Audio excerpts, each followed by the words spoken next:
All right. Hey, good morning, good afternoon, or good evening, wherever you may be in this beautiful, amazing, transformative, curious, mysterious, mystical planet of ours. This is Metaphysical Meetup with the Intuitive Prospector. I am your host, Marc Lainhart, the Intuitive Prospector. Thanks for joining me today on the live feed. We try to come on Fridays. A little bit tardy today because we had to do a software update on the Zoom platform. But we try to be here on time if we can, 10 a.m. Pacific Standard Time. Check your local time zone when we're live. And then you can also catch replays and encore over on my YouTube channel or my Facebook page if you want to subscribe. Good morning to my team. Good morning to my subscribers. If you're a Patreon prospector or a Diamond Sub subscriber, cheers. Thanks for being here. Today we're going to talk about, well, I actually had planned to talk about DMT. DMT is a psychedelic and death, and studies that are really starting to surface around the release of DMT, which it resides in your pineal gland in the center of your brain, the pineal gland, which regulates melatonin, your dreamscapes. And I was going to talk about that, but we have to have another conversation about what's going on right now in real time in the world because there's a lot of big things moving, and I want to talk about that. So grab your coffee, grab your tea. This is my new coffee cup. Isn't this brilliant? I was just in Zion National Forest. I am kind of battling a little bit of a cold, so I apologize. But I got this mug here. Beautiful part, southern Utah, right on the tip of Arizona, Nevada, Utah, and just a beautiful location. Very, just ancient limestone, Navajo limestone formations. Really spiritual. We traveled down there with our besties, so shout out to our besties that live in northern Vegas, Levi and Kira, and hung out with them for a few days, and just really, went hiking and got in the park. And we also climbed to the top of this very cool formation. It looks like a rainbow. It looks like, the slate has fallen off and the limestone, but it creates an arch. And so we went to the top of that to say our final goodbyes to our fur baby that we had to put down a couple weeks ago, O'Malley, aka the Moose. And we thought that was fitting to release him back officially, to honor our grief, to honor our pain and loss of living with loss, right? That's part of it. And so we did that and just had a really great time, really great time. I always say nature is our greatest teacher, our greatest healer, our greatest engineer, our greatest inspirer. And so anytime that you're struggling or you're having a rough go, get out into nature. I always tell people they're like, are you religious? And I said, my religion is actually nature. I don't actually go to a certain religion. I grew up in religious contexts and religious dogmas, but I don't practice that. I always tell people my religion is church and my spirituality is that of love. So, but what I was going to talk about, what I had all prepared until I saw the breaking news this morning, was to talk about studies in medicine with the release of DMT. Now, DMT is something that we all have. That's part of our dreamscape. It's part of that psychedelic makeup. Not everybody has full access to their own DMT because they haven't, developed or they haven't worked at understanding how DMT works. It's funny because my tattoo, you can't see here, but in the center of my tattoo right here are three letters, DMT. Has nothing to do with psychedelics. It actually has to do with three members that passed on earlier in my journey of life that really put me on the spiritual path that I am today. Don, my father-in-law, who died at 47 from multiple sclerosis. Michael, my little brother that was murdered at the age of 21 over cannabis, which is now pretty much legal in most of the United States. There's a few states that aren't, but and then Todd, so DMT. And Todd was my older brother who passed away from brain cancer. So I had this as an honor to them. And then it would be years later that I would actually work with plant medicines, everything from hape to cacao to peyote to psilocybin to ayahuasca, and really understanding the release of our ego and our consciousness of what we think we know and what we don't know. And then for those of you that have worked with plant medicines, you understand what I'm talking about. For those of you who have not, and maybe a little bit scared of it or uncertain about it, totally get that. It took me 5 years before I actually went to a 3-day ceremony and have been working with it ever since as part of my spiritual healing, part of my spiritual transformation, and part of my spiritual journey to know thyself. And I came across a study about in some medical journals how they have seen in animals there's a release of DMT upon death within the brain. And for those of you who have had experienced DMT and a psychedelic experience, you understand that opening to it's almost like you died and you're being reborn, but you're introduced. And I've wondered, is that what death is like? Because a lot of theories, a lot of hypotheses, and a lot of opinions are that, some by very, scholarly people, that death is an illusion, just like time is an illusion. We've created these constructs. And I've always wondered, and I'll talk about that at a later time, about what does, we're starting to look at human trials. Does DMT actually release in the brain upon death? DMT is also something that women possess a lot when they're pregnant, and some of the hallucinations and the experiences and the connections that go hand in hand with DMT. But I wanted to actually pivot this morning, and just for those followers and those listeners and subscribers, the song that I chose today is "We Are Not Alone Here." The artist is Dario Navo.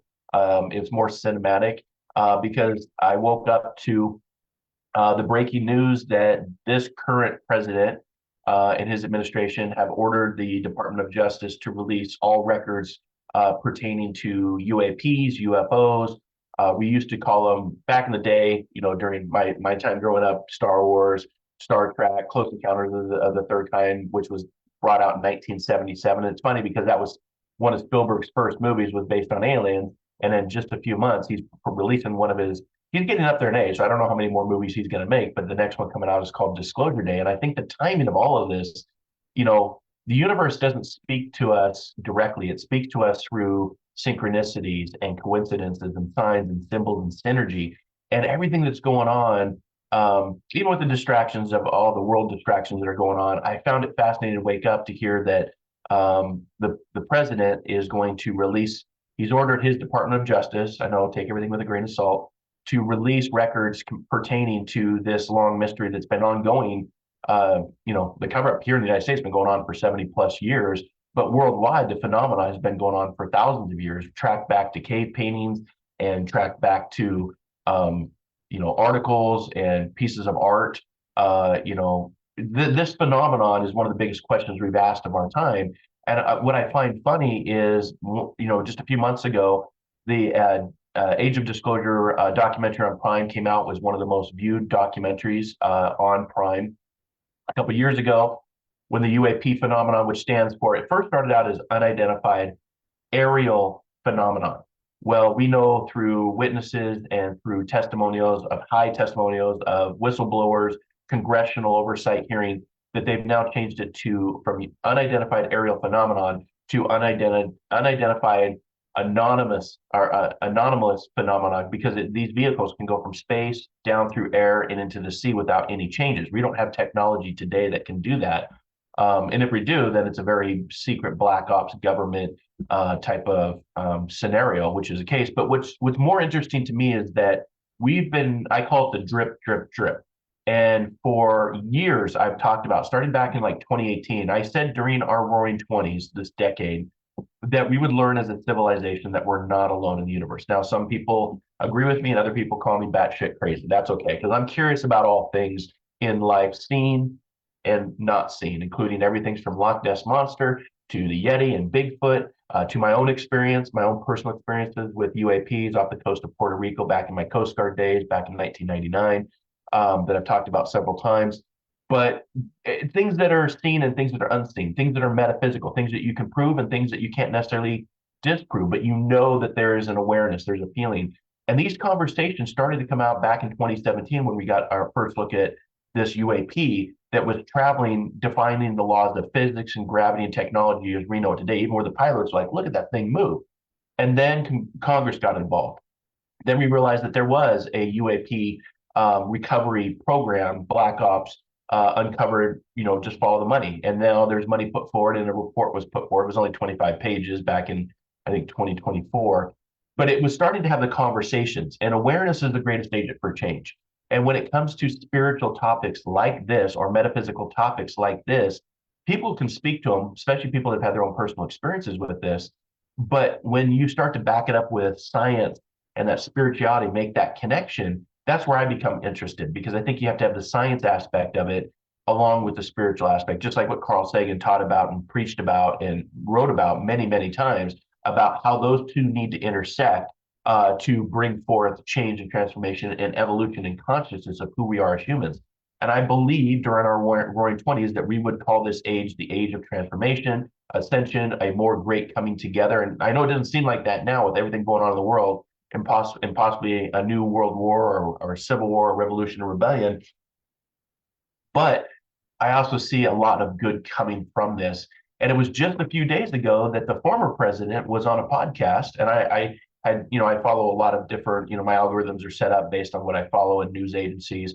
Because I've always said the government won't tell us officially, and the news cycles, the main corporations of news, won't tell us. It'll come through crowdsourcing, where there's just too much information, and everybody that has one of these will be able to document, record, and even you've seen it today where they're like, what you're seeing isn't happening, right? Deep fake AI. I get that. But I've always said it will come through crowdsourcing. And it was just a few days ago that the former president, Barack Obama, was on a podcast, and he was asked point blank, are aliens real? And his response was, quote unquote, yes, they're real, but I haven't seen them. And that was just a few days ago. And then a few days later on Wednesday, the press secretary was asked directly by a reporter, are aliens real? And she said she didn't have any knowledge of that, right? That she wasn't aware of that. And then just yesterday, the current president's daughter-in-law came out and said that he's not only been briefed, but they've been asking him, and he was being very coy, but said that there was actually a press release ready to go when the timing is right. I don't know what that means, but when you have somebody close to the president, his daughter-in-law, married to one of his sons, saying that there is already a um, a report written up and a briefing and a press release to release out in a speech when the timing is right. And then yesterday on Air Force One, he was asked point blank, and I watched it live, are aliens real? And his body language shift. When you work with as a psychic, you can see other people's energy, their vibration, their auric field. You can see body, even just, little techniques that I've learned in my law enforcement days back in the Coast Guard, what the government teaches you from the CIA to the FBI to watch mannerisms, do the eyes shift? Is there a lot of blinking? When he was asked that question, he wasn't expecting that. His whole auric field changed. His eyes shifted, and you could tell that he knows something. But his response was, "Well, the former president, always pointing back, the former president released classified information. So I guess maybe I'll have to declassify that so he doesn't get in trouble." Well, the president can declassify information whenever former presidents and presidents under the Constitution can declassify information if they see fit. They're not held to the same standards as a civilian under the Constitution, or you sign a non-disclosure agreement, NDA, and then you disclose, you can get in a lot of trouble and go to jail for that.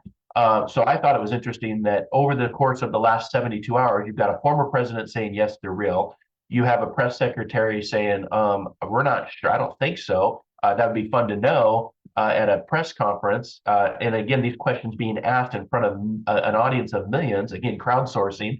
And then yesterday with, Trump on the Air Force One saying, well, I don't know about that. But the president shouldn't have said that. That was classified information, and now I'm going to have to declassify that so he doesn't get in trouble. So he's saying yes without saying yes. And then this morning, I just saw the release of the breaking news that he's ordered his Department of Justice to release the records.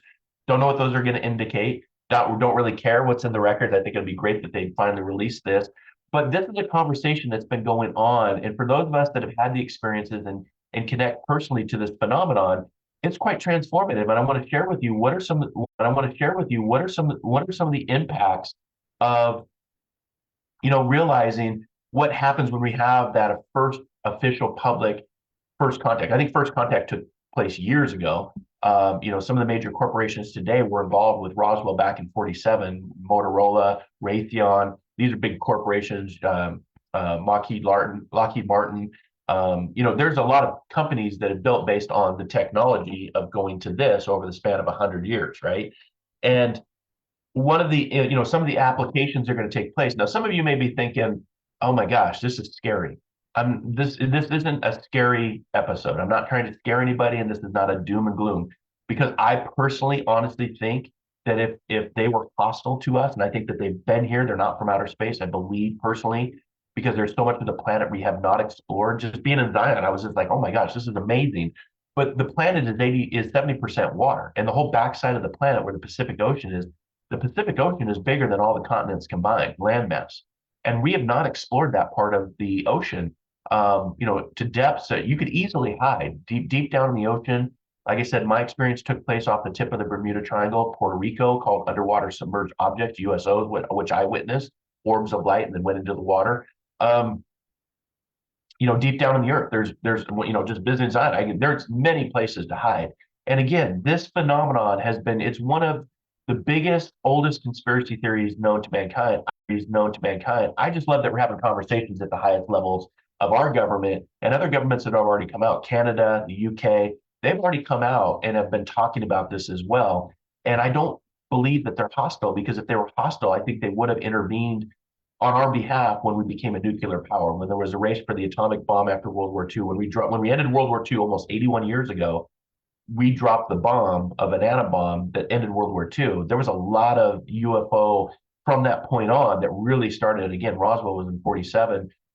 Even out here in Rainier, I live in Seattle, Mount Rainier. The first term of flying saucer came from an FAA radio report of a pilot looking for a military downed aircraft around Mount Rainier, about the same time frame. And I think the pilot was actually Kevin Arnold, I believe.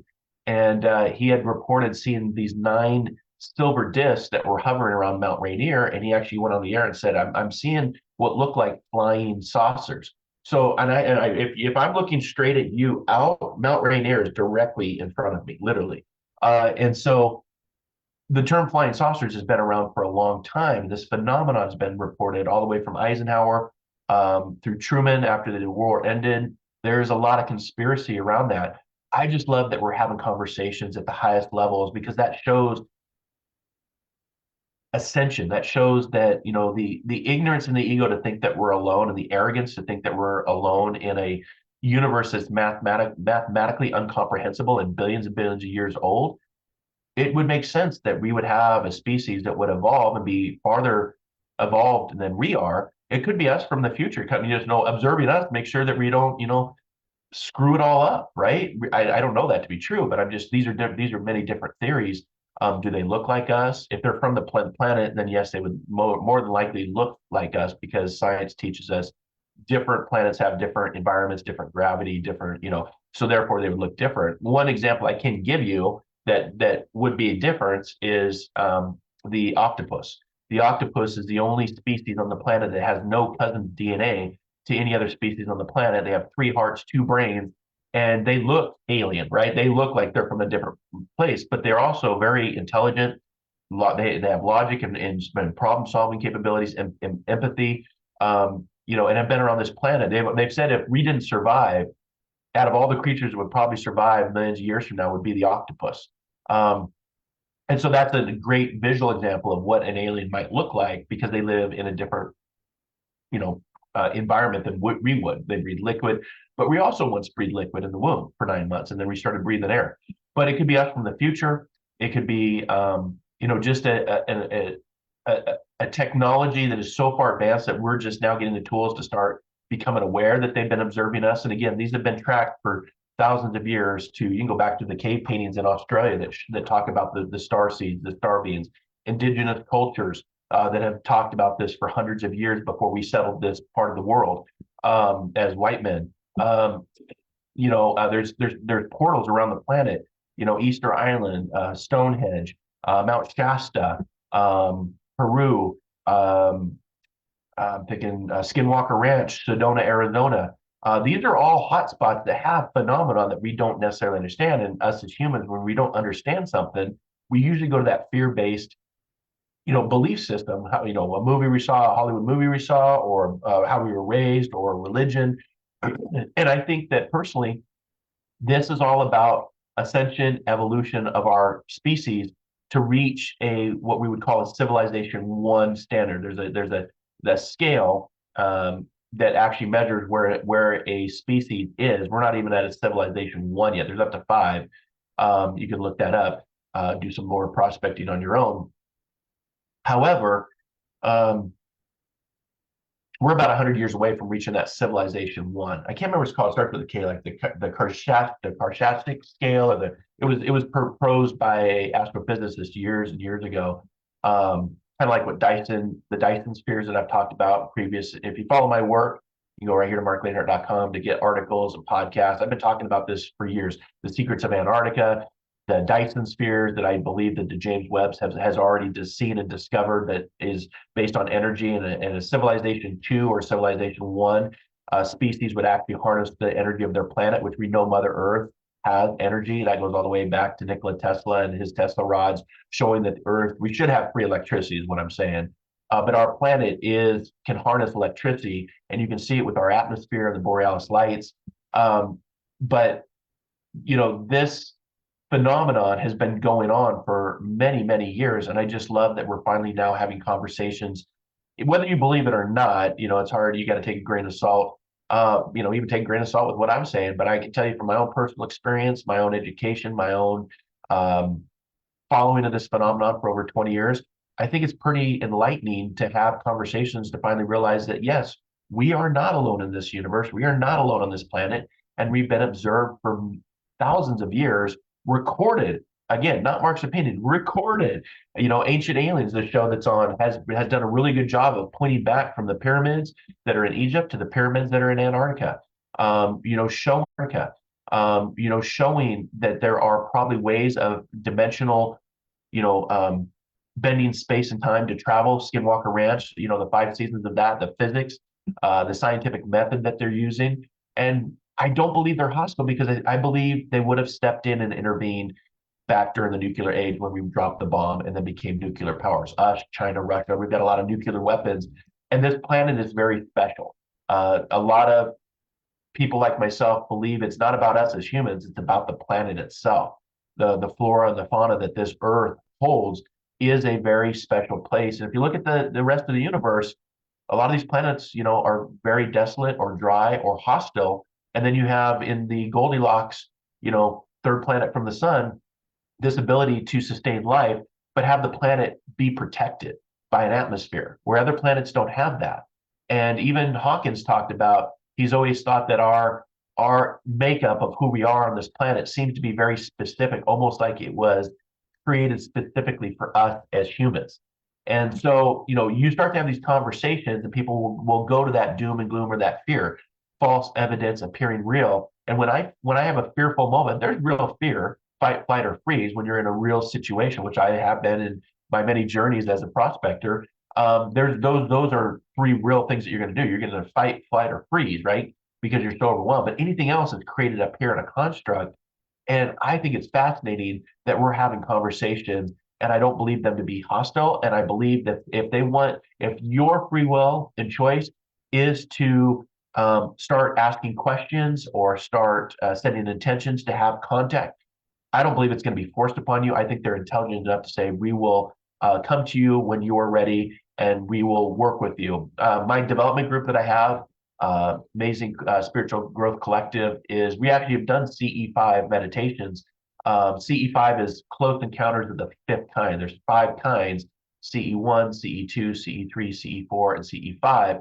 And CE5 is actually the interconnection and communications, working with what is seen and unseen. And I've had some pretty interesting experiences, but I don't believe them to be hostile. And because even the experience I personally had off the coast of Puerto Rico, it was very calming, very welcoming, not anything to be fight, flight, or freeze about. And so I don't believe them to be hostile. I think they're observing us. And when the time is ready, that our governments know. Do I believe our government? Hell no, I haven't for years. I worked for the federal government for over 23 years. They lie to us. They're not transparent, and they break the Constitution every single day. And I can say that as a patriot, as someone that has defended with my life the Constitution of the United States, and hopefully don't get censored, because there is some censoring going on because they don't want this information out there. But we're having conversations to where now, as of this morning, the Department of Justice has been instructed to release files containing UAP, UFO, USO phenomenons, and didn't say how far they're going to go back, but at least we're having conversations. And so, what does that mean? What is Disclosure Day? What does first contact? What does that mean for us as a species? And maybe you've never asked this question. After my experience in '99, I started asking a lot of questions. And then I had, situations take place with loss and trauma and tragedies that really opened me up to be, spiritually curious and metaphysically curious. And again, working with the logic of spirituality and science in the work that I do and the podcasts I do.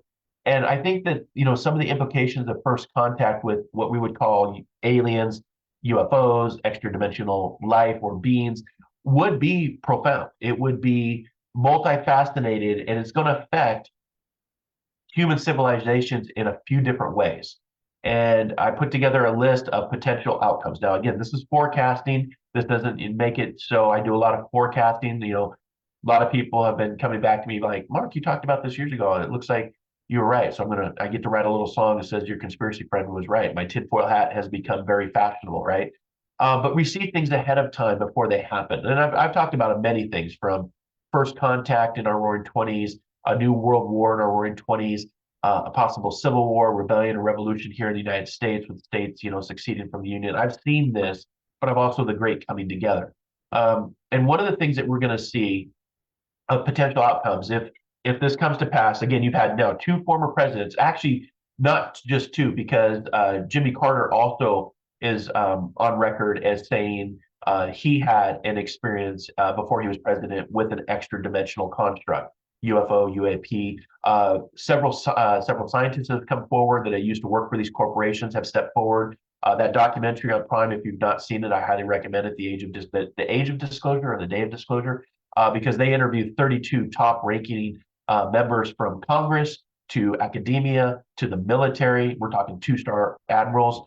Were people and pilots, these top gun pilots that are stepping forward. So you've got real credible information and evidence and pictures showing this phenomenon is taking place.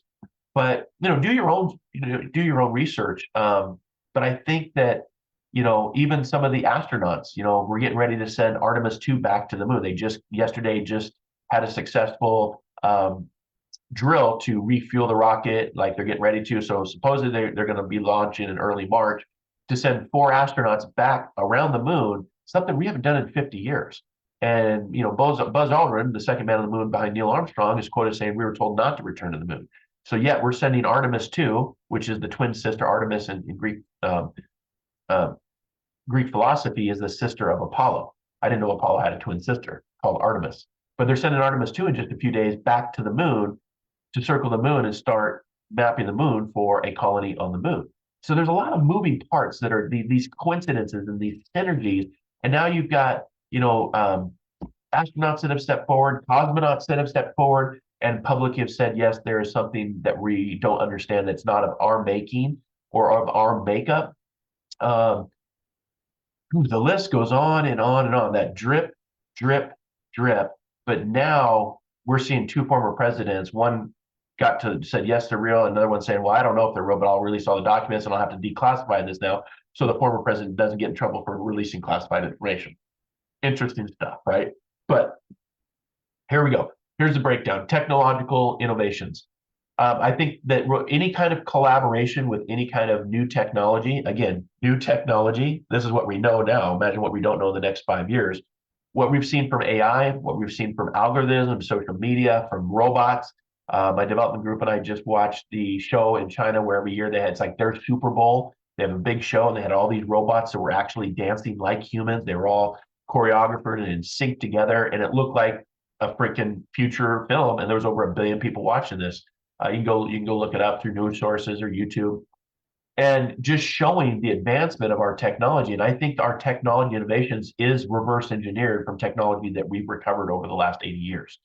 And the collaboration, if they intentionally gave it to us for us to evolve, or accidentally crashed and we recovered it, then curiosity, it's like we're going to reverse engineer that. I think it could lead to advancements not in only just technology, but I think it would lead to advancements in medicine, energy, communications, how we travel. I was just talking to my niece who's staying with us, and I was talking to her. It was only at the turn of the century that the Wright brothers had a curiosity to try to fly, right? At Kitty Hawk, 1902, 1904, right? That not really good with my dates. But the turn of the century, And then here we are, 90 years later, and she got on a plane to come over and it was like nothing. She could fly what she could fly in 45 minutes would take her 5+ hours to drive. And so we don't think about those technology advancements, but in 100 years, 150 years, 160 years, we've gone from the wagon wheel to the International Space Station, and there's more that's coming. So I think we'll see technological innovations with this announcement, and people will be more open to it. There's always going to be people that are going to be scared of this. That's just part of life. That's part of history. History teaches that 70% will move forward, but there's always going to be 30% that want to hang back, scared of change, stay in their lane. Ignorance is bliss. Um, Religious doctrines, religious dogmas, uh, you know, they're evil, they're demonic. I mean, you're going to see that. There's always 30% of the overall population. You can look back through history. But for those that dare to dream, for those that dare to explore, for those that dare to live like myself, being an intuitive prospector and curious, I think these are fascinating times that we're living in. And we have a front row seat to some very historical moments that drip, drip, drip is finally the tap's going to break and we're going to have this information. And 100 years from now, we'll look back and that say, yeah, that's nothing new. Just like getting on an airplane. Whereas if you're at Kitty Hawk and you're flying for the first time, you're like, holy shit, we just changed the world. Or holy shit, we just created the light bulb that's going to light up the world, because before that the world was in darkness and was only run by fire and certain fuels that we could light on fire, torches, and now the world's lit up, right? So new energy will be a concept that will be released from this phenomenon. Scientific paradigms. It's already shifted. The James Webb, the Hubble, Kepler. We look deep into space and we think we know it. We thought we knew the timeline of the galaxy was going to be 9 billion. Now it's 13 billion. Now it's made more closer to 20 billion. But even the construct of the universe and how it's made up metaphysically is defining and changing the laws of our understanding of physics as we understand them today. Because again, we're thinking in three-dimensional construct, and we know throughout science and physics that there are other dimensional 4D, 5D, 6D. If you ever get bored, one of the best movies ever made by Christopher Nolan, Interstellar, because it meets the narrative of humans trying to escape a dying planet, go through a wormhole, the theory of relativity. Are you willing to take this mission knowing that you probably never see your family again? And if you do, they're going to be old and outlive you. It's a really good movie, but it also breaks down dimensional construct. Very similar to, I've got this stone off camera. I'll grab it for you. And I bought this years ago at a conscious wellness expo that I do.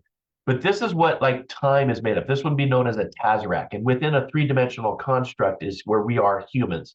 A two piece just fell off. Oops, didn't anticipate that. Oh, that's kind of cool. Huh.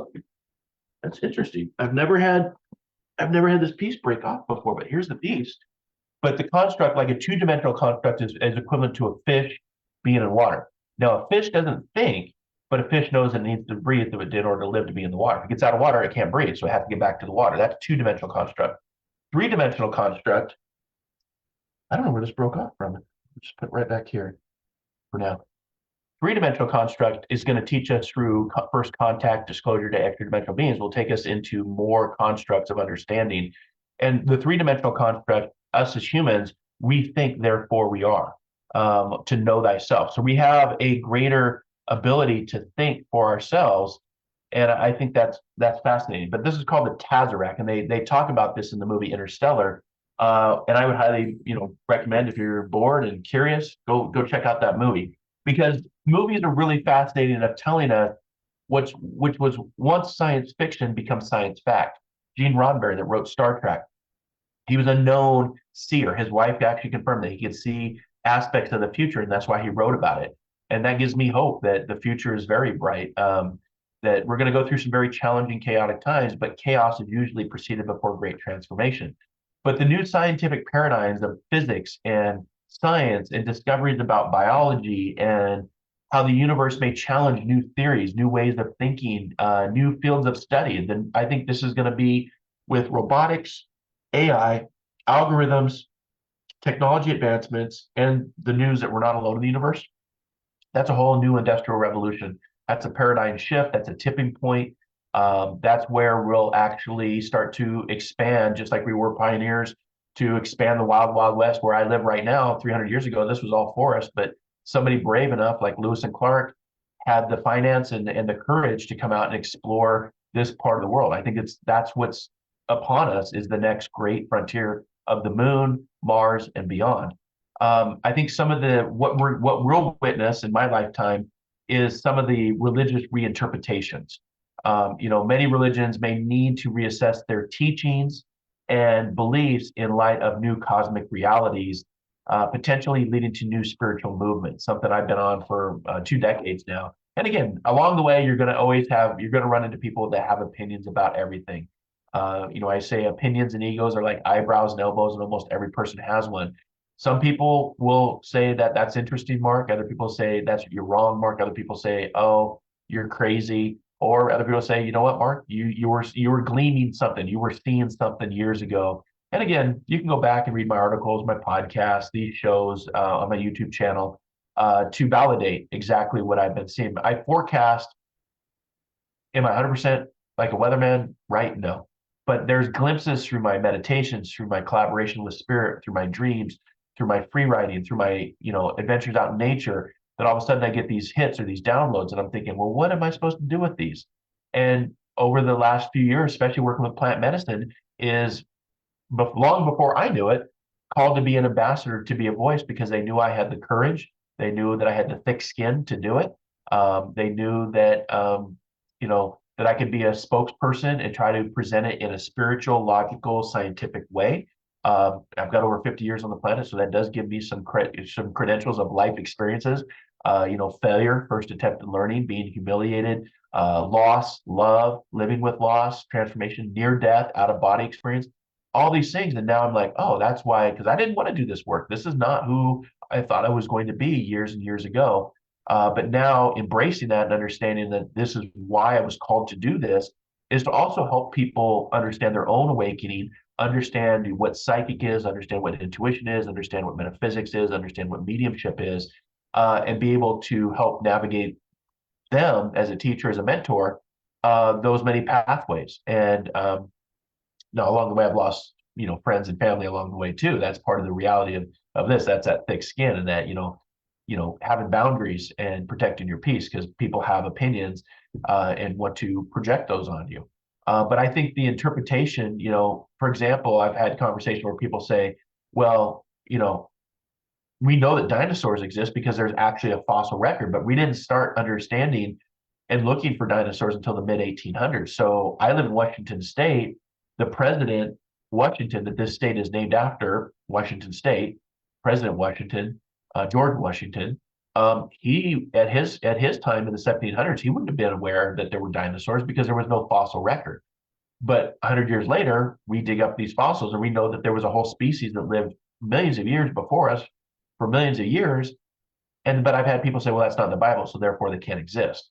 Well, not all the books of the Bible have been published. There's many books that sit in the Vatican archives, about 45, which is about half, because the current scripture is 66 letters written to the church, put together in a book. That's one of many books: the Quran, the Hindu Book of the Dead, the Egyptian Bible. There are many constructs of information out there that point to not only extra dimensional beings, but the star seeds, the star people, how they travel, how they get here. And, one of the books I think is fascinating. That was, the book of Ezekiel, that was, interpreted as a chariot of fire. And if you see a rocket coming into our atmosphere, it looks like fire. And if it's a chariot, you'd only equate it to what you understand at that time would be a chariot, and a chariot on fire.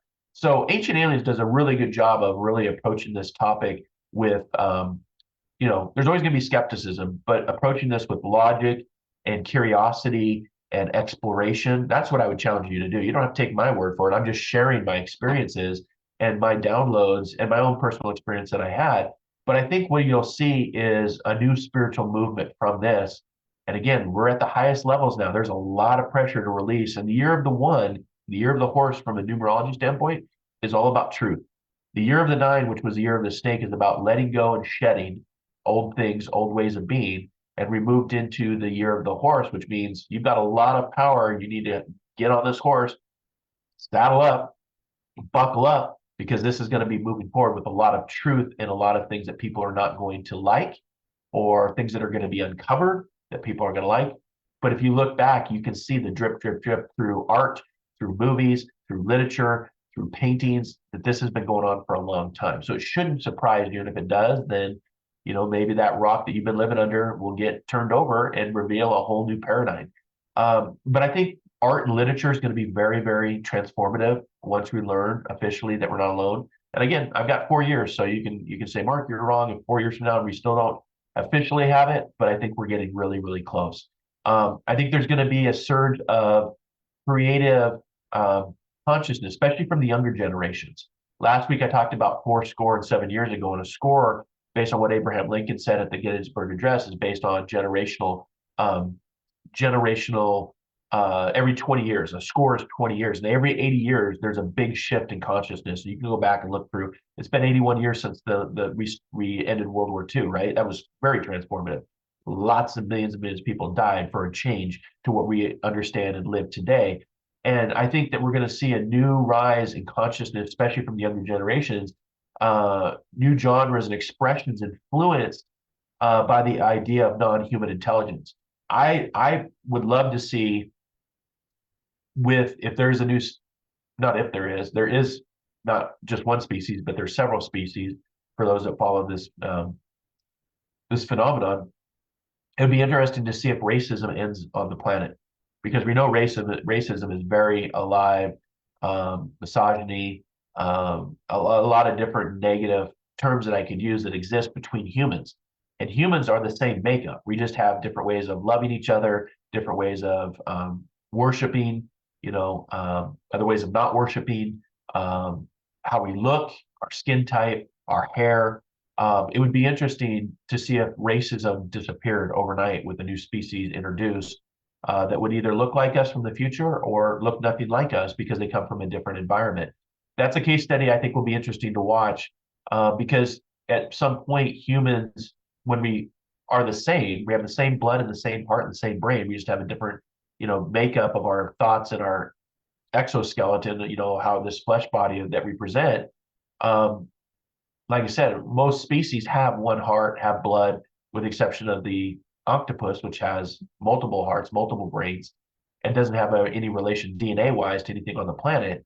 It would be interesting to see if racism actually disappeared, because now we'd have a new construct of a new racism, I guess, right? So I don't know. These are just thoughts that I have, and I present them to you. Leave a comment in the comment section if you've had an interaction or you've been fascinated or curious from a movie you watched. Like I said, my curiosity started all the way back in 1977 with Close Encounters of the Third Kind and Star Wars. And I'm still fascinated with the Devil's Tower in Wyoming. Like, how did that even get created?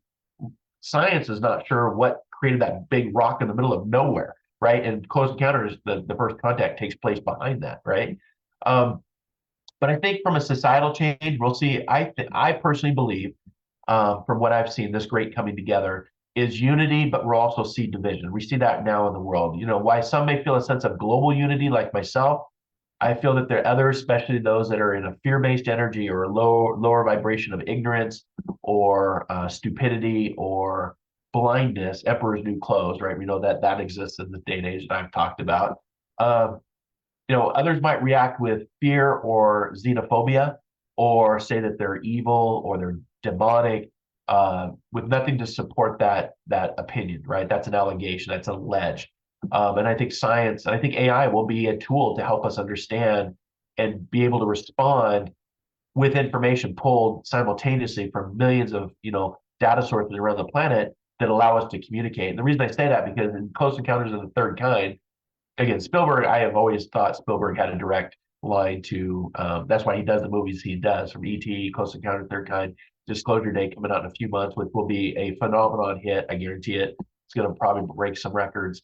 When in Close Encounters of the Third Kind, they didn't talk as humans talking to one another, because that's a vibration off a vocal cord. They talked with colors, hand signals, and vibrational sound. Do, do, do, do, do. So I think that's where you'll see where we'll communicate, and that they'll help us to evolve to that civilization one in a universe that has lots and lots of life. And the Fermi paradox, if you don't know what the Fermi paradox is, you can look that up and prospect. String theory, multidimensional, which we see in our movies today. It shouldn't surprise you. We see multidimensional theory. The Avengers, the big movie coming out this summer, it's going to break lots of records. Dune, the third episode of Dune, which was a series well done, that talk about the ability to space travel through space through multidimensional construct. Einstein, Rosenbridge wormholes. These have been around for a long, long time, and I believe that we're finally catching up, and that we're going to be given an invitation to this new technology, this new paradigm shift from something more intelligent and more empathic and loving than ourselves. I think how we learned how to read and write, how we learned to create fire, how we learned to do agriculture. I think these are things that have been given to us because I think as humans, in my personal opinion, I don't believe that we create knowledge. I believe that we access knowledge at certain times and when the timing's right. But you'll see societal tensions. There's going to be tensions from this.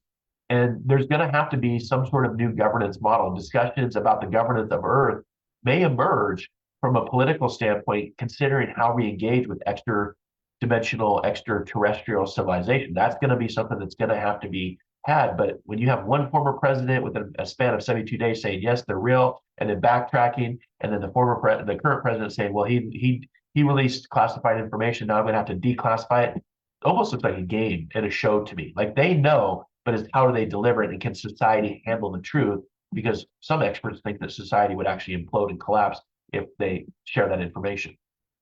But that's part of the fear, right? That's part of the courage.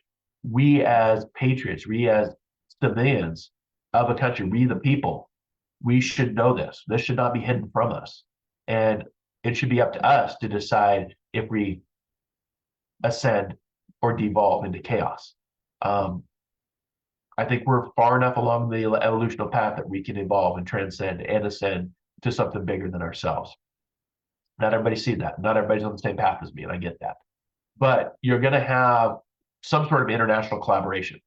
If Trump comes out tomorrow and says, yes, they're real, we've known about them for 80 years, there's going to have to be an international collaboration between the leaders of other countries, because countries may need to collaborate more closely to address the implications of what contact looks like, potentially leading to new international treaties or new organizations. Like we have NATO, right? That's where the countries of the planet, most of the countries, there's a few exceptions, have come together to create NATO. I think there would be some sort of new NATO, we call it SATO, Space Administration National.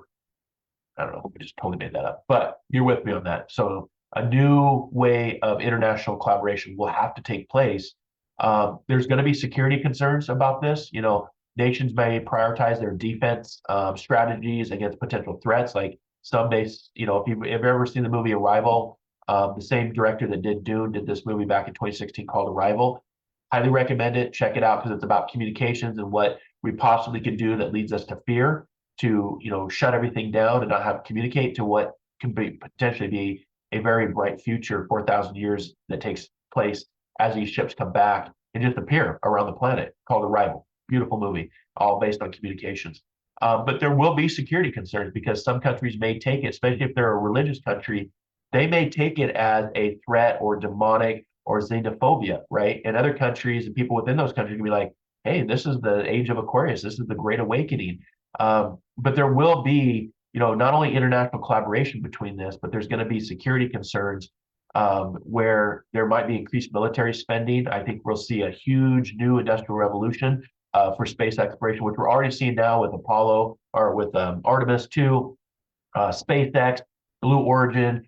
These billionaires are starting to invest in moving cargo out to the space station, to the moon. We're going back to the moon. But I think some of the philosophical questions is where I really approach this topic. And again, I was pretty excited to wake up this morning because I was watching that live feed yesterday. And when he said that, I saw the president's shift his auric field.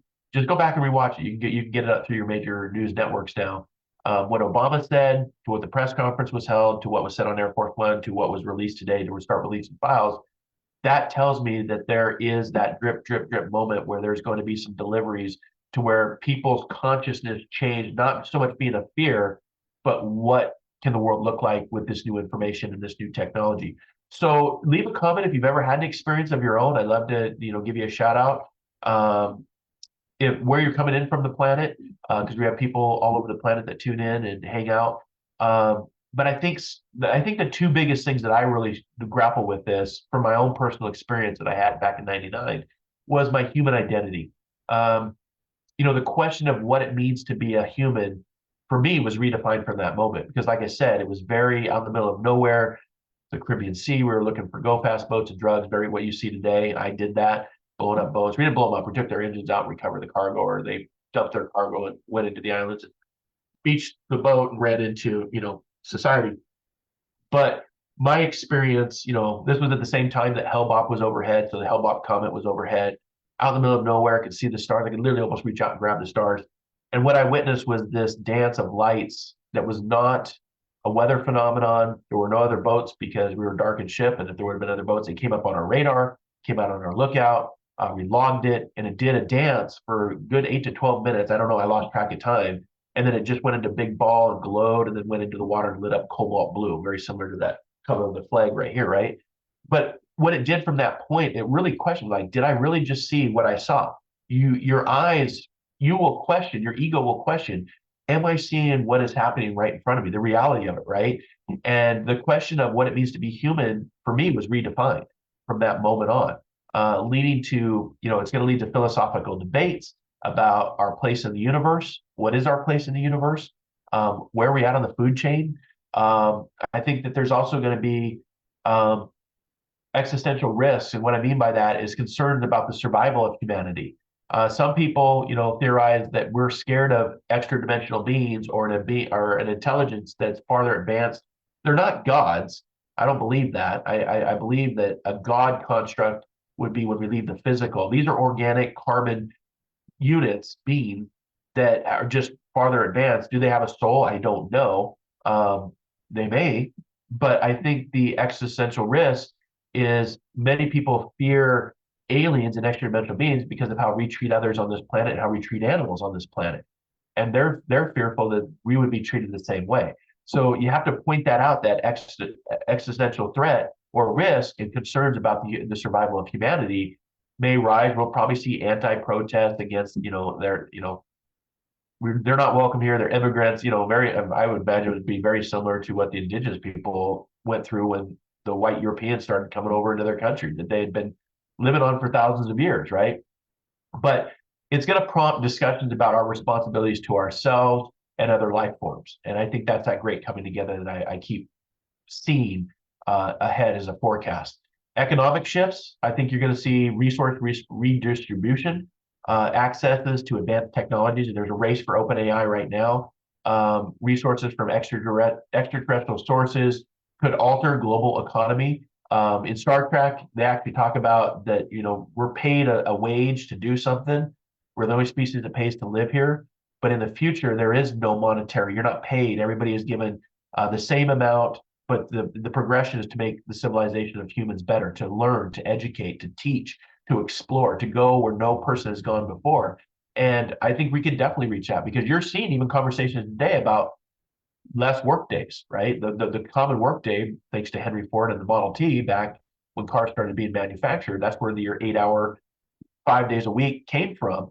And now you're seeing, countries here in the United States, countries around the world saying, well, maybe now 6 hours a day, 4 days a week, or 6 hours a day, 3 days a week.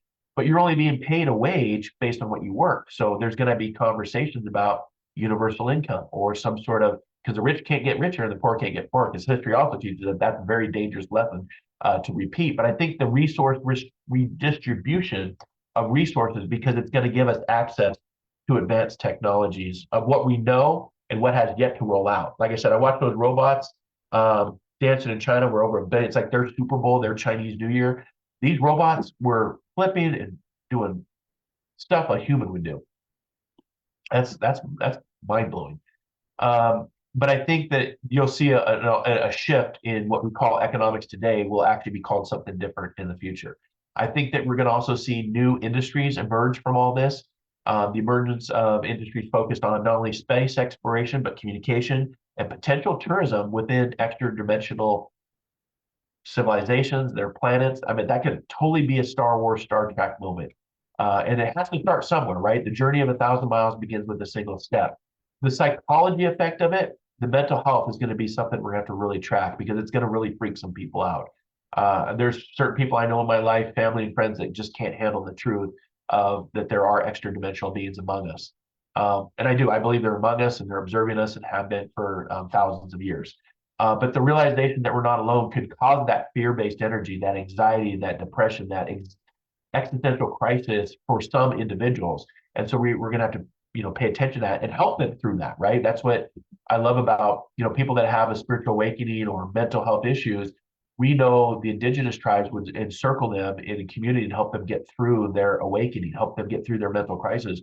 Versus today, when I was growing up, is stick us in a padded cell and with a window and isolate us. That's the wrong path for that. But I think there's also going to, from that, even though mental health will be, that existential crisis, I also believe that there's going to be a collective hope, that great coming together, to where conversely, it can inspire not only hope and inspiration, but a sense of belonging in a larger cosmic community. Now, my work with plant medicines over this last year, since I moved out of the federal government, retired after 23 years. From that to do this more full time, my shows and my podcast and write my second book. I believe that what it's taught me is that sense of a bigger cosmic community, a sense of belonging to something bigger than myself. And I wouldn't have got there without my education and life experiences, what I call soul adventures, talking to people on my podcast for the last 11 seasons to be, educated and presented different perspectives. And one of the things we have to learn moving forward is I may disagree with somebody. I may disagree with you and you may disagree with me, but that doesn't mean that I hate that person, right? That's what we have to change. We have to change that. I may hate the behavior or I may hate the acts of a person. There's one person that comes to mind right now, front and center. I don't like the language, the behavior, the mannerisms, or the acts of this person and what he does and what he says. But I hate the act. I don't hate the person. I don't hate the soul.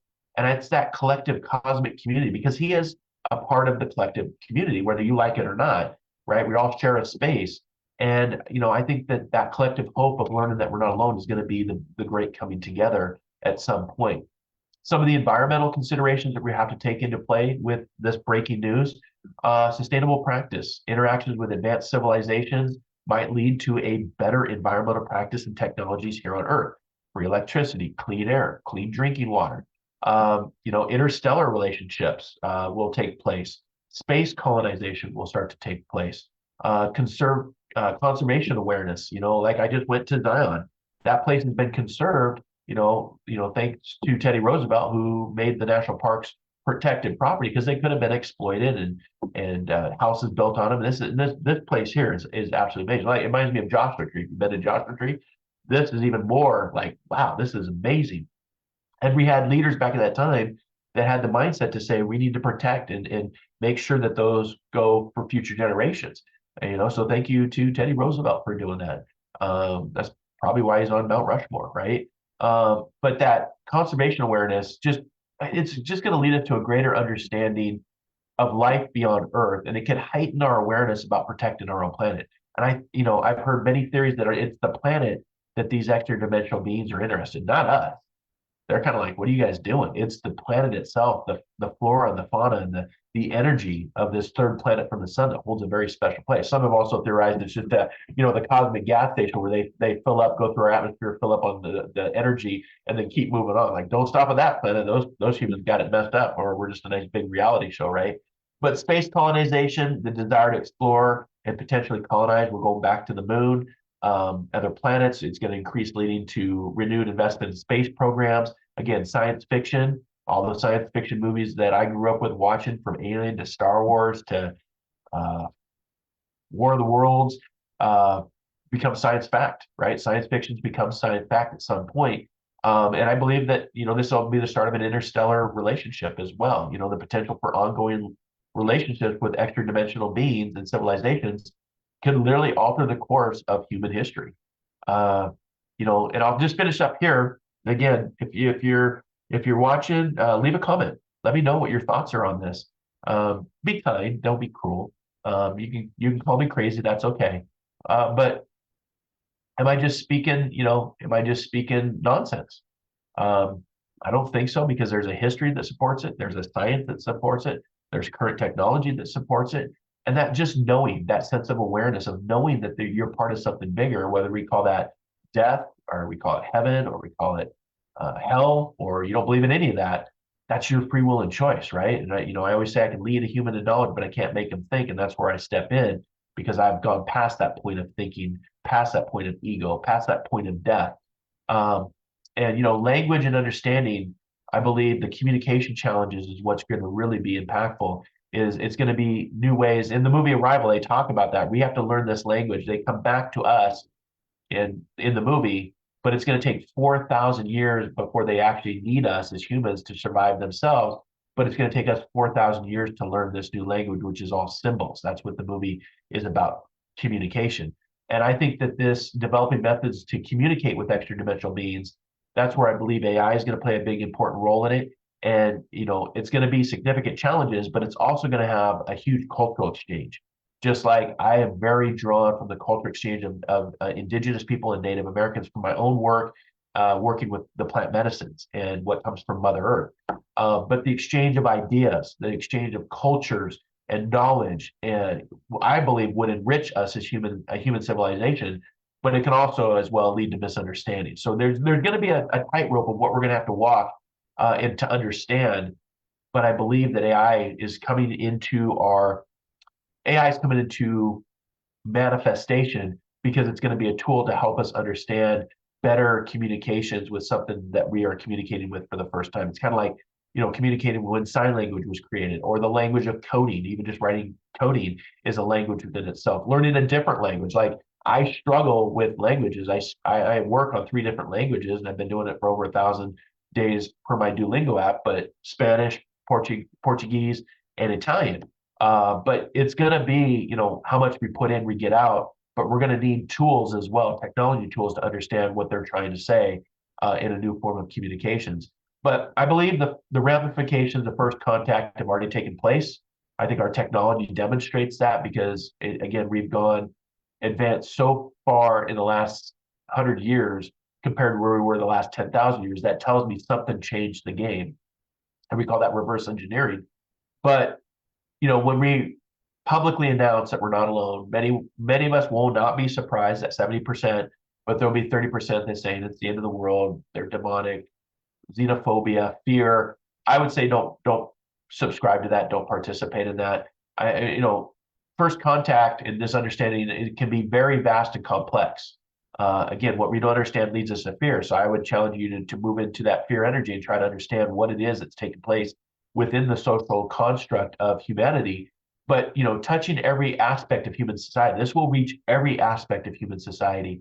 And while there could be significant benefits from this, learning that we're not alone, challenges and conflicts may also arise, which we've seen throughout our history, but reshaping our world in ways we can only begin to imagine.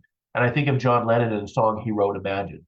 Imagine a world, if you listen to the lyrics, it's one of the best songs ever written, in my opinion. And I believe that we're heading for some very cool historical moments that I can look back, when I'm in my late 80s or 90s, God willing, I live that long, because you're never guaranteed tomorrow, you're only guaranteed today. But I can be like, I was a part of that. I got to be a part of history and a part of that roaring 20s phenomenon of learning that we're not alone. And so I see a lot of hope coming along the way. There's always going to be challenges like there is with everything. But at the end of the day, my tagline is dare to dream, dare to explore, dare to live, discover the diamond within you, but also start to discover the many hidden gems that are all around us. And that's what Metaphysical Meetup is all about on Fridays, to give you perspective, to also give you your perspective at the table of life. We sit at a round table of life. We're all going to the same place, the same outcome. So what do you want to get out of this life while you're here? What do you want to learn? What do you want to be? What do you want to explore? What do you want to glean? What do you want to fail at? What do you want to succeed at? Right? The Olympics is a great, watching the Olympics and seeing these young, not some of them are even young, some are my age. I'm like, damn, he's 54. He just won a curling. He just won a medal in curling. He's my age, right? But we're seeing where people strive to become something better. And that Olympics, which is over 2,500 years old, we've been coming together as a species to celebrate through sport, competition, to have medals, but also that Olympic moment, that Olympic spirit, that Olympic torch. That's what I see this being, as a new form of Olympics, and as there's just going to be a new partner, a new country. So let me know your thoughts. I'm going to close this out, get some music. I will next week talk about DMT and death. That's what I had planned to talk about today. But when I woke up to the news and what I've been seeing the last 72 hours, I'm like, we just got to talk about what does first contact look like? What does extra dimensional beings in human consciousness start to look, feel, sound, taste, all of the senses of who we are to know ourselves. And I think we're at the tipping point. I think we're at the tipping point of one of the biggest questions ever asked. And I think AI is going to help us answer those questions with tools and communications that we couldn't do by ourselves. So timing is everything, right? The universe doesn't talk to us directly, but it does talk to us through patterns, through synchronicities, through coincidence, or what I teach on, the signs, the symbols, the synergy, and the synchronicities. And if they happen 3 times, a pattern of 3, definitely confirmation that it's the universe communicating with you, working with you, not against you. It's usually you get in the way of what the universe is trying to tell you. Now, it's taken me 20 years to really subscribe and believe that through my own experiences. But if you're interested in learning more, you can internet search Intuitive Prospector. You can go to marclainhart.com. I do want to announce that we are about to officially switch from my podcast format, Inspired Living, which thank you to you listeners and the listening audience and subscribers. Thank you for downloading, leaving reviews, because you've made my podcast that I started 11 seasons ago, Inspired Living, a best spiritual, a best inspirational, and now a best introspective podcast to listen to and follow. And you get the podcast wherever you get your favorite podcast from. But we're going to be switching maybe this next show, maybe next Wednesday will be the first show. I've been working on new content, new posters and banners for promotions, new intro to move to Om Times Television. So we'll actually have a television format like this with my guest split screen. It's going to be a returning guest, and we're going to actually, he may be the first guest to have on, but he's coming on to talk about his book, The Power of Moving On, John Perkis. I had him on the episode a couple seasons ago, maybe 4 or 5 seasons ago. Great book, but I'll be talking to him just as I'm talking to you now via Om Times Television. I'm hoping this, that would be the 20, February, right? Yeah, February 25th. Well, that's interesting because 25 in numerology is 7, true, right? So I'm hoping that this next episode will be actually ready to go for Om Times Television, and then it will podcast regularly out to all of the different podcasting platforms and audio. But we're trying to move to more of a video base through Om Times Television, which will also go through my YouTube channel and my Intuitive Prospector channel. So if you've not yet subscribed to any of those, you can get all of the links right here at marclainhart.com, or you can internet search, saying goodbye to my niece and my wife, they're going wine tasting, or you can internet search Intuitive Prospector, and you can get to all the links, articles, my development group, podcasts, all of that's all there at marclainhart.com if you're interested. If you're not, thanks for stopping by. Thanks for hanging out with us. Let's see. Kara says, one of the subscribers says, I feel like time into this information released to distract us from the e-files. That's really good. I believe that too. The Epstein files is what she's referring to. That's not going away. There's too many. It's a global. If you ever watched the movie Eyes Wide Shut, Stanley Kubrick, who did 2001: A Space Odyssey, a very insightful director. Back, I think 2001: A Space Odyssey was back in 1967, even before Star Trek and Star Wars and Close Encounters of the Third Kind. He did 2001: A Space Odyssey, and he talked about what that would mean. The black monolith was intelligence without it being a scary alien. It was still extraterrestrial, but it was a black monolith. And then what he did back in the 90s, I want to say, I have to look up the movie, but Eyes Wide Shut with Nicole Kidman and Tom Cruise, 2 A-list actors that started this movie with Stanley Kubrick. I think, Kara, that he was actually pointed out that that was the Epstein, these elite societies that have a lot of power, a lot of money, a lot of influence, and don't have to abide by the same rules as us modern, patriots and civilians. And then he died 2 days. He actually died of a heart attack, supposedly, 2 days before the premiere of Eyes Wide Shut. I believe that that is part of the Epstein files. But I don't think it's going away, because I think what we're seeing is it's not just the Epstein files and the Epstein Island. It's a global network. I mean, that you just saw one of the royal family members get arrested. It's been 400 years since a royal family member has been arrested.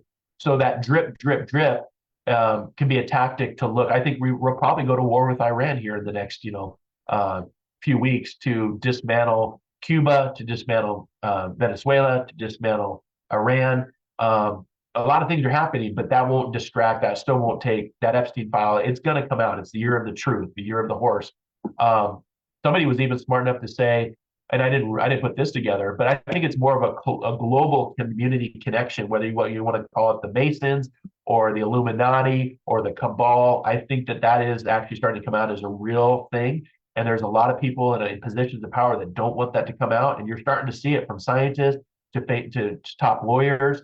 I didn't put this together, but my niece actually, we were at dinner last night. She wants this to come out. And I don't care if it collapses the Democrat or the Republican Party or the president. It needs to come out. There's a lot of victims in this, but I think that it's showing the power and the secrecy and the how long this has been going on for a long time, Kara. I don't think it's going away. It's that drip, drip, drip, and eventually it's all going to come out. But one person had said that the channel Nickelodeon, and again, you can start to toe the conspiracy line. I don't know this to be true, but it's interesting how things match up. You talk about hidden objects and things, and you talk about things not seen but presented to you. You don't see the forest through the trees, kind of thing, right? But if you look at the logo of Nickelodeon, it looks like that slime splat, like it got splatted onto the screen, and it's got a pattern. I always thought it was weird, but I always thought it was just slime that you got fun because that's Nickelodeon was a kids channel. Well, somebody had the creativity to say, well, if you overlay it with the aerial view of Epstein Island, it actually is the splat is the same diameter and fits in within the Epstein Island. And then come to find out, my niece told me that the lead, whoever the director or CEO of Nickelodeon has direct ties for years to Epstein. So subliminal messaging takes place all the time. I would not have thought Epstein Island would be a Nickelodeon. And I don't know that to be true, but it's interesting that somebody got creative and it does overlay with Epstein Island. And there are connections to Epstein Island with the people and the powers that be at Nickelodeon. So just interesting things that make you go, huh, right? Things that's what I come on Fridays is to challenge you, the status quo, to present my perspective, my life experiences, but also to accept and hear your perspective. Again, you don't have to agree with what I'm saying, but we don't have to hate each other either. You can hate the act, but not the person. And that's what I'm trying to bring back through my social media platforms for positivity. Because right now there's a case going on about social media itself. Kudos to Australia for locking down their social media for 16 and younger. I think that social media probably should be locked down for cigarettes and alcohol and the ability to drive and the ability to serve your country. Social media, it should not be for kids. It's a shit. It's shitty. These tech moguls know it. They know that there's dopamine hits. They know that there's addiction. Just like tobacco knew there was addiction. It wasn't about smoking back when I was growing up. It was about the habit of taking this to this and creating the habit. Think about what you do with your phone. You're just sitting there. You're like, oh, I got to grab my phone and doom scroll. Same shit. Same stuff's going on. More chaos. But it's this. It's the habit of interaction with this, just like it was for this. And so we'll have to watch this lawsuit to see what happens civilly for some of these texts. I know that Snapchat and TikTok have already settled their claims, but you've got like Instagram and YouTube and Facebook having to testify.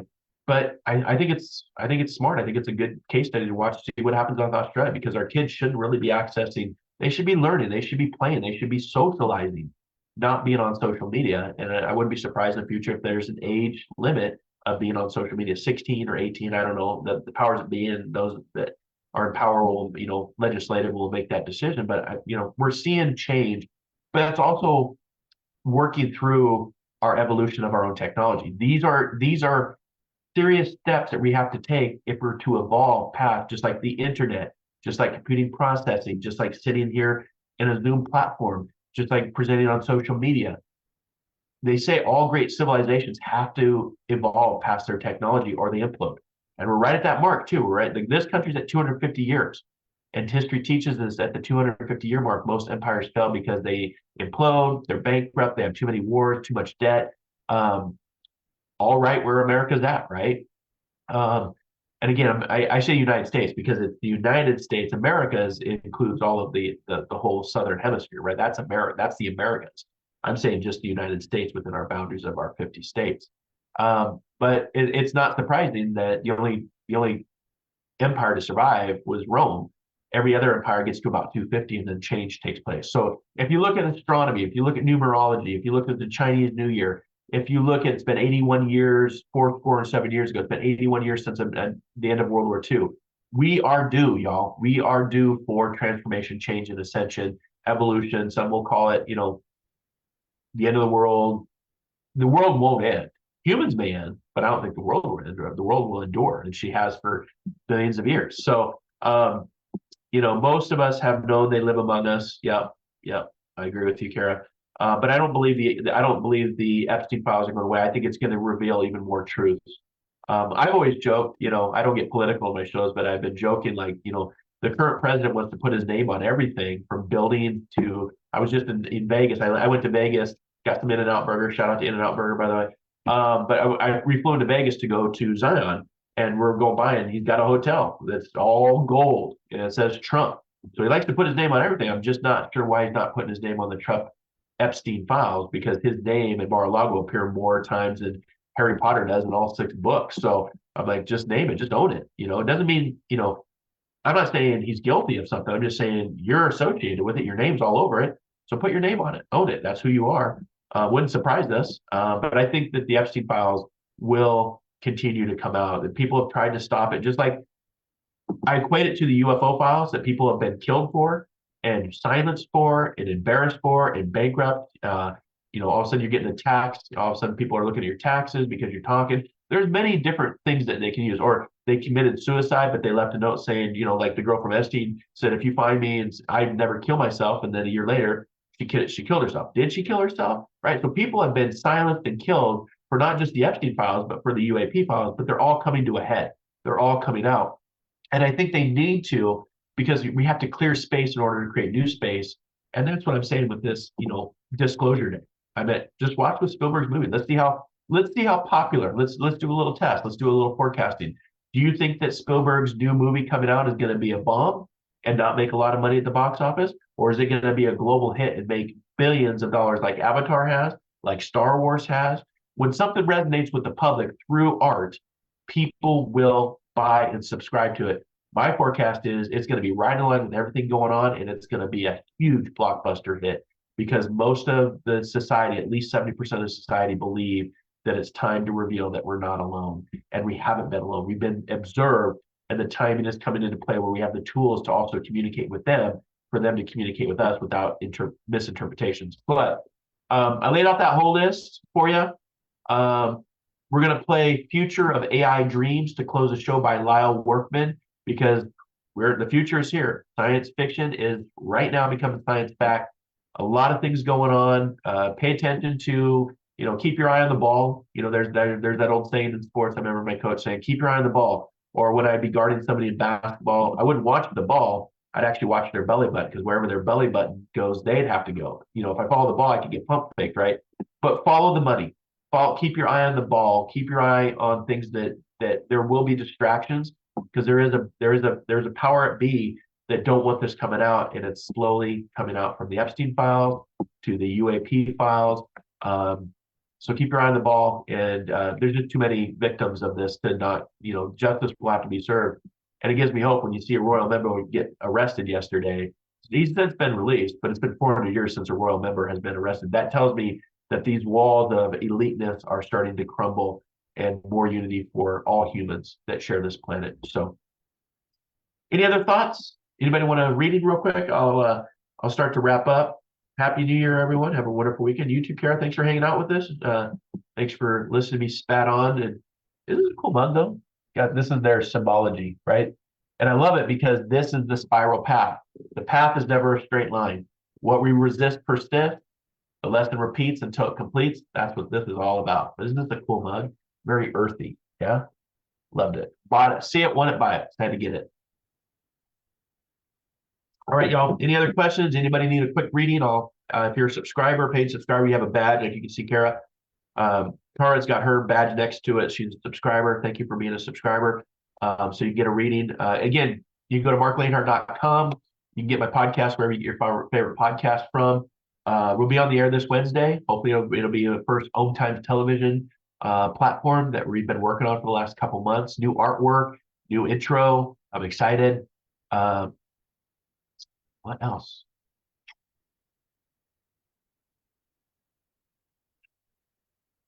End of February. I don't know where the time goes.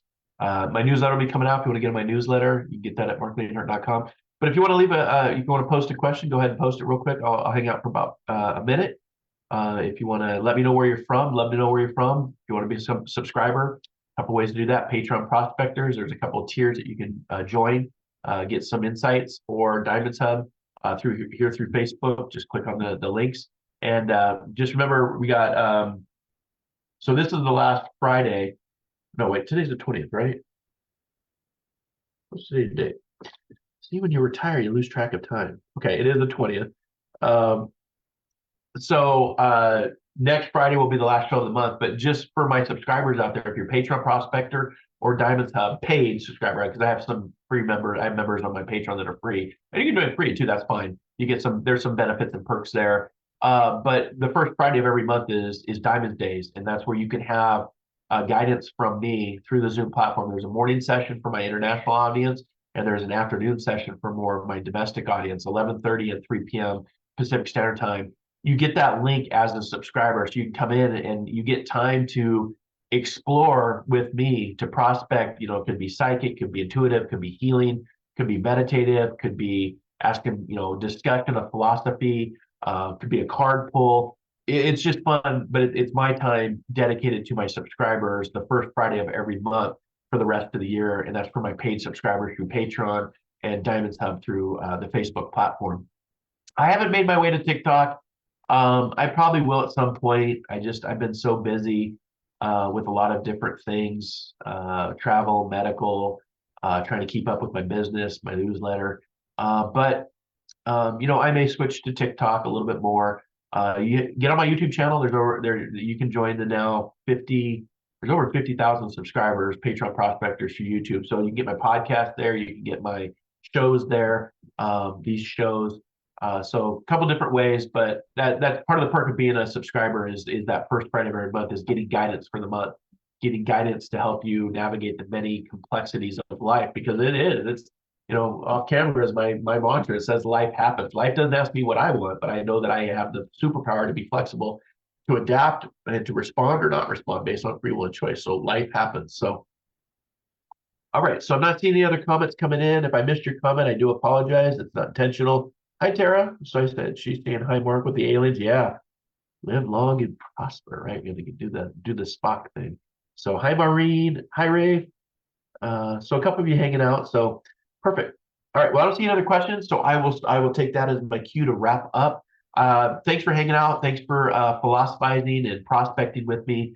Different perspectives. I just think it's very interesting timing of all of the UAP, UFO, extra-dimensional phenomenon that I first experienced back in 1999, and I first saw back in 1977 as a small boy, that it's finally starting to come into manifestation, a reality, without having to wear a tinfoil hat and be like, oh, that guy's crazy. So I think it's exciting times. There's going to be some more to come. So buckle up. It is the year of the horse. It is the year of the one. It is the year of the truth. From Epstein files to UAP files to possibly a third world war. That would surprise me. But that is also the human condition and the human history of who we are. And I think it's time for us to ascend. I think it's time for us to evolve. And I think it's time to put some, very small-minded, violent ways and ignorant ways of thinking behind us and move into something bigger and better than ourselves, to that global community, which includes, space as well. So thanks for hanging out. I appreciate all of you. I hope that you have a fantastic weekend. That you just find your presence in the present moment, because we forget, a lot of times that tomorrow is never guaranteed. There's that old saying, yesterday is history, tomorrow is the great mystery, today is the presence.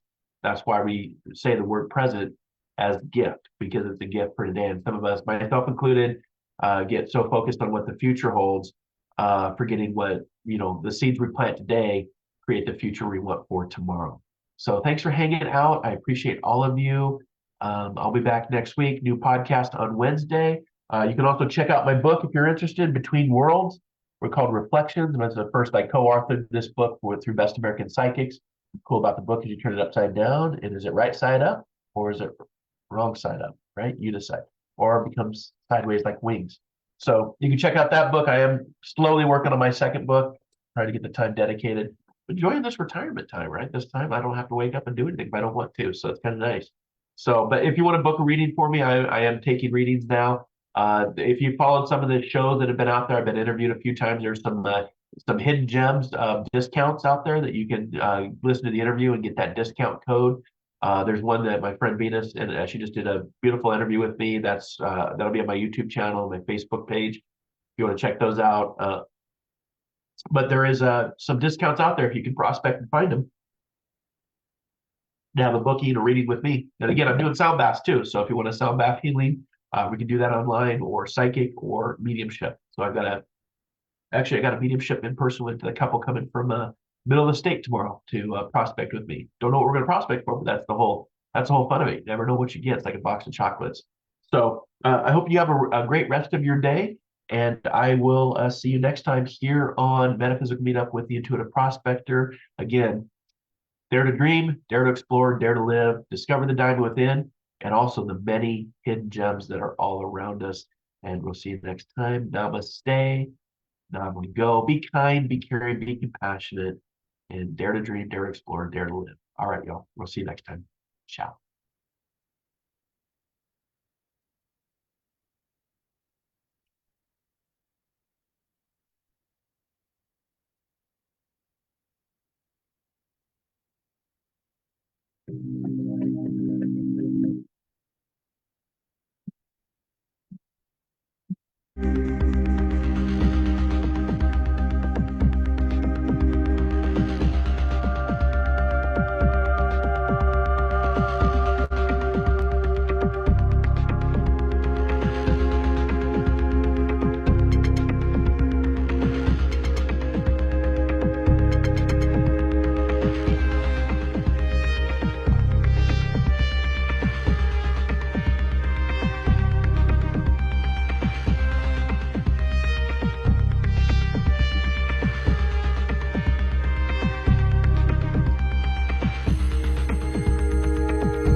One planet, 7.3 billion people, only one you. Life offers us many opportunities and learning experiences. Are you ready to explore and discover this beautiful planet, the life and energy all around us, the spiritual world, and what is unseen, along with your own personal soul adventure? Marc Lainhart, the Intuitive Prospector, is the spiritual connection you have been prospecting for. Internationally known as a tested and professional clairvoyant medium and spiritual advisor, Marc's work as a metaphysical teacher, medical instructor, radio show host, inspirational writer, and hiking guide are here to help you on a journey of self-discovery, healing, inspiration, education, and a whole lot of spiritual awesomeness. Dare to dream, dare to explore, dare to live. For more information on Marc's spiritual practice in Seattle, Washington, please visit marclainhart.com or internet search The Intuitive Prospector.